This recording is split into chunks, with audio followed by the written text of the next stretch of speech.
संस्कृत भाषा का fitness connection. एक एमबीबीएस एमडी डॉक्टर होने के नाते हिंदी दिवस पर मैं आपको बताता हूं कि संस्कृत के प्रॉपर उच्चारण से कौन कौन सी बीमारियां रिवर्स हो सकती हैं। बड़ी सारी रिसर्च हुई है वर्ल्ड ओवर संस्कृत भाषा के ऊपर, चाहे स्टेट यूनिवर्सिटी ऑफ जर्मनी हो, चाहे स्टेट यूनिवर्सिटी ऑफ अमेरिका हो, नासा में रिसर्च हुई है, फिर फोर्ब्स मैगजीन में पब्लिकेशन हुए हैं, Ethnologue catalogue of world languages के भी रेफरेंसेस हैं। संस्कृत को अभी तक दुनिया की सबसे अच्छी भाषा माना गया है। कंप्यूटर को इसमें कोई भी त्रुटि नहीं मिली संस्कृत में। और संस्कृत अब आने वाले समय में संस्कृत की आंधी आने वाली है। 2025 से लेके 2034 तक जितने भी जो सुपर कंप्यूटर की जो नेक्स्ट जनरेशन आएंगी, छठी सातवीं जनरेशन आएंगी, उसमें जो कंप्यूटर के एल्गोरिदम के साथ सबसे ज़्यादा अच्छा तालमेल बन रहा है वो संस्कृत भाषा का बन रहा है। मैं एक एमबीबीएस एमडी डॉक्टर हूँ। बॉडी के हर ऑर्गन के ऊपर संस्कृत के उच्चारण का क्या इफेक्ट पड़ता है मैं आपको बताता हूँ। जैसे जो ब्रह्मांड में हमेशा ओंकार नाद की ध्वनि गूंजती रहती है, इसी तरह से जब संस्कृत का हम उच्चारण करते हैं तो हमारी करोड़ों नस नाड़ियों का शोधन होता रहता है, शुद्धि होती है उससे। संस्कृत हमारी चेतना की भाषा है, हमारी आत्मा की भाषा है संस्कृत। जब हम संस्कृत का उच्चारण करते हैं, जैसे नासिका शब्द बोला हमने, तो हमारी नाक में से आवाज आती है गूंजती। अगर हम ओठ बोलेंगे, ओष्ठ बोलेंगे, तो हमारे होठों का उपयोग करना पड़ेगा हमें। कोई भी संस्कृत का शब्द वो ऐसा नहीं है जो कि हमारी बॉडी से उसका रिलेशन ना हो और उसके उच्चारण से हमारी नस नाड़ियाँ शुद्ध ना होती हों। तो संस्कृत में एक एक शब्द के 27 स्वरूप होते हैं और एक एक शब्द के सैकड़ों उसके पर्यायवाची होते हैं, समानार्थक होते हैं। तो इसलिए संस्कृत भाषा सबसे बड़ी भाषा है दुनिया की।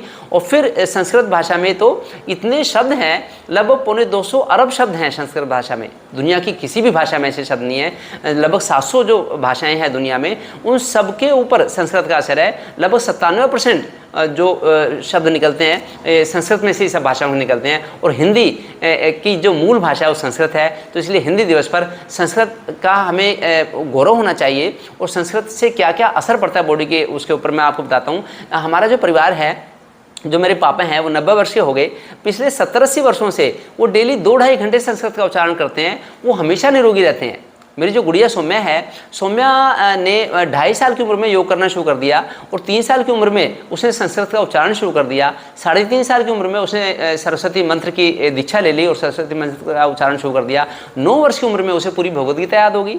संस्कृत में पूरी भगवद गीता उसने सुनानी शुरू कर दी, बोलनी शुरू कर दी। तो उसकी मेमोरी बड़ी अच्छी क्वालिटी की मेमोरी है सौम्या की। तो इसलिए आपकी भी मेमोरी अच्छी हो सकती है, हमारी मेमोरी भी अच्छी होगी, हमारी बुद्धि की गुणवत्ता बढ़ती है, हमारी जो क्वालिटी जो है हमारी उसकी वो बढ़ती है। उसके अलावा हमारे अंदर मानवता के गुण पैदा हो जाते हैं। संस्कृत हमारी चेतनता की भाषा है, हमारी आत्मा की भाषा है संस्कृत। तो इसका उच्चारण करें। क्या फ़ायदा होगा संस्कृत के उच्चारण से? क्यों इतनी ज़्यादा रिसर्च हुई है संस्कृत के बारे में?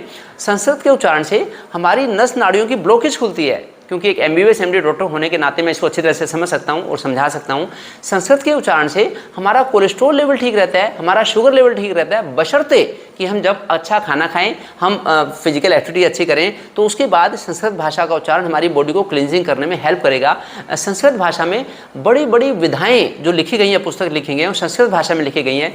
चाहे एस्ट्रोलॉजी हो, चाहे एस्ट्रोफिजिक्स हो, चाहे उसमें सामुद्रिक विज्ञान हो, चाहे जो और अनेक भाषाएं हैं, चाहे स्पिरिचुअलिटी की जो योग की जो पुस्तकें लिखी गई, जो ग्रंथ लिखे गए, वेद पुराण संस्कृत में लिखे गए हैं, जिनका कि पूरी दुनिया ने लाभ उठाया है। तो मैं चाहता हूं कि संस्कृत भाषा को अपने जीवन में स्थान दें और संस्कृत का आने वाले समय में बहुत बड़ा उपयोग होने वाला है। संस्कृत को अभी से हम समझेंगे और समझाएंगे। जैसे हमारा पूरा परिवार संस्कृत का उच्चारण करता है, तो मैं चाहता हूँ कि आप भी संस्कृत का प्रतिदिन उच्चारण करें। चाहे वो श्लोक हो, चाहे वो स्वस्ति वचन हो, ओम स्वस्ति न इंद्रो स्वस्ति, ऐसे करके आप उच्चारण कर सकते हैं, तो उसे बड़ा ज़्यादा लाभ मिलेगा।